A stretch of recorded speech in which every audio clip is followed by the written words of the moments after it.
Imagine being 20 years old and inheriting not a kingdom, but a war machine. Imagine standing before hardened generals twice your age, men who had followed your father through blood and fire, and knowing that one wrong move could end your life before your reign even begins. This is not a legend. This is the true story of Alexander of Macedon, later called Alexander the Great, the man who did not just conquer lands, but shattered the very idea of what the world was. When Philip II of Macedon was assassinated, the Greek world erupted into chaos. Macedon's enemies smelled weakness. The city-states of Greece believed the empire Philip had built would collapse overnight. To them, Alexander was just a boy brilliant, perhaps educated by Aristotle himself, but untested, unproven, vulnerable. They were wrong. Within weeks of ascending the throne, Alexander moved with terrifying speed. He eliminated rivals inside the Macedonian court without hesitation. Potential claimants vanished. Rebellions were crushed before they could grow. He did not negotiate power, he seized it. Then he turned south. Greece had risen in revolt. Athens whispered defiance. Thebes openly rebelled. Alexander marched his army across Greece with a relentless pace, appearing where no one expected him. When he reached Thebes, the city resisted. What followed was not mercy, it was annihilation. Thebes was destroyed almost completely. Its buildings burned, its people enslaved or killed. Only temples and the house of the poet Pindar were spared. The message was clear: obey or be erased. After Thebes, Greece submitted. Athens bowed. Corinth welcomed him. And there, Alexander was declared supreme commander of the Greek forces, tasked with fulfilling his father's unfinished dream, the invasion of the Persian Empire. Persia was not just another enemy. It was the largest empire the world had ever seen, stretching from Anatolia to India. Its kings were considered gods on earth. Its armies were vast beyond imagination. And now, a 22-year-old king planned to destroy it.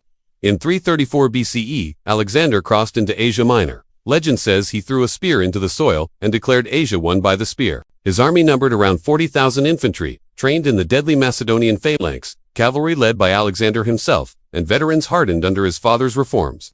The first test came at the Granicus River. Persian cavalry lined the opposite bank. But Alexander charged first, leading his cavalry directly into the river under a storm of weapons. It was reckless. It was brilliant. It was nearly fatal. Alexander was struck.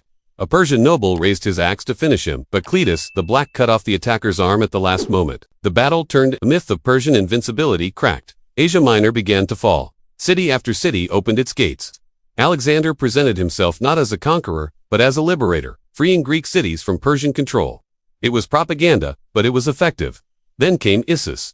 In 333 BCE, Alexander faced King Darius III himself.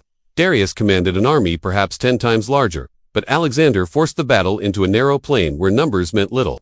When the fighting began, Alexander targeted the center, where Darius stood. As the Macedonian charge pushed closer, Darius lost his nerve. He turned and fled. The moment the Persian king ran, the empire trembled. From Issus, Alexander turned south. He needed to deny Persia its navy, which meant taking the great port cities. The most important was Tyre, an island fortress surrounded by walls rising from the sea. It had never fallen. Alexander laid siege. When the sea blocked him, he built a causeway, stone by stone, across the water. After 7 months of brutal fighting, Tyre fell. Alexander showed no mercy. Thousands were killed. Tens of thousands sold into slavery. From there, he marched into Egypt. He wasn't resisted. He was welcomed as a liberator. Egyptian priests declared him the son of Amadivine, chosen by the gods. He embraced this claim and, in 331 BCE, founded a city that would carry his name across history, Alexandria. Then he returned to finish the war. Darius gathered another army, even larger than before. The two forces met at Gaugamela. This was the decisive battle. The Persian army stretched across the plain, with chariots and war elephants. Darius believed sheer scale would crush Alexander, but Alexander saw opportunity. Using precise maneuvers, he pulled Persian forces out of position. Then, at the critical moment, he drove a wedge straight toward Darius. Once again, the Persian king fled. That single act ended the Achaemenid Empire. Babylon opened its gates. Susa surrendered its treasure. Persepolis, the ceremonial heart of Persia, was taken. Its palaces were looted and then burned. Whether it was revenge, symbolism, or a drunken impulse, the fire marked the end of centuries of Persian dominance. Darius fled east, pursued relentlessly by Alexander. When Darius was finally found, he was dying, betrayed by his own men. Alexander was now master of the largest empire the world had ever known. And yet, he did not stop. He pressed deeper into the wild, unforgiving regions of Central Asia. Here, he faced not armies, but endless guerrilla warfare. His men grew exhausted. Paranoia crept in. Alexander married Roxana, a local princess, and began adopting Persian customs. He demanded ritual bowing, angering his own generals. The line between king and god blurred. Friends became enemies. Cletus, the man who saved his life, was killed by Alexander's own hand during a drunken argument. The conqueror was no longer just fighting the world, he was fighting himself. Still, he marched east. Beyond Persia lay India, an idea more than a place to the Greek mind, a land of endless rivers, war elephants, and warriors who did not fear death. Alexander crossed into the Indian subcontinent in 327 BCE, driven by an obsession to reach the edge of the world. Resistance came from hill tribes and fortified cities. Alexander answered them with speed, shock, and overwhelming violence. Then came the Hydaspes River. On the opposite bank stood King Porus, commanding an army equipped with war elephants. The river was swollen by monsoon rains, and Porus waited, believing Alexander could not cross. But under the cover of storms and darkness, Alexander led his army upstream, crossed silently, and struck Porus from the flank. The battle that followed was savage. Elephants charged. Macedonian lines broke and reformed. Men were trampled and drowned in mud and blood. In the end, Porus was defeated. But when asked how he wished to be treated, Porus replied, as a king, Alexander admired him, restored his kingdom, and made him an ally. He was no longer just a destroyer, he was trying to rule. But his army had reached its limit. At the Hydaspes River, the men refused to march further east. They had been fighting for nearly a decade. They were thousands of miles from home. Alexander raged, he isolated himself. He threatened, nothing worked. For the first time, he was forced to turn back. The retreat through the Gedrosian desert was a disaster. Thousands died from heat, thirst, and starvation.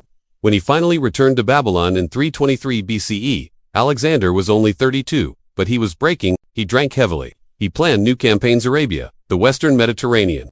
He spoke of uniting humanity under one rule. Then suddenly, he fell ill. Fever, pain, weakness. For days, he could not speak. When asked who would inherit his empire, Alexander is said to have whispered, to the strongest. Shortly after, he died. No heir, no plan. His empire shattered into warring kingdoms. The dream of a united world collapsed. Alexander conquered the world, but he couldn't conquer death. He reshaped history, spread Greek culture across continents, and changed warfare forever. His legend outlived empires. But the question history leaves us with is this: did Alexander conquer the world, or was he running from something inside himself? If you enjoyed this deep dive into history's greatest figures, you're watching Myth and Ruin. If you're new to the channel, subscribe now. Your like and comment are not just clicks, they are motivation to create more powerful historical documentaries like this. Subscribe, hit like, share your thoughts below, and we'll see you in the next ruin of history.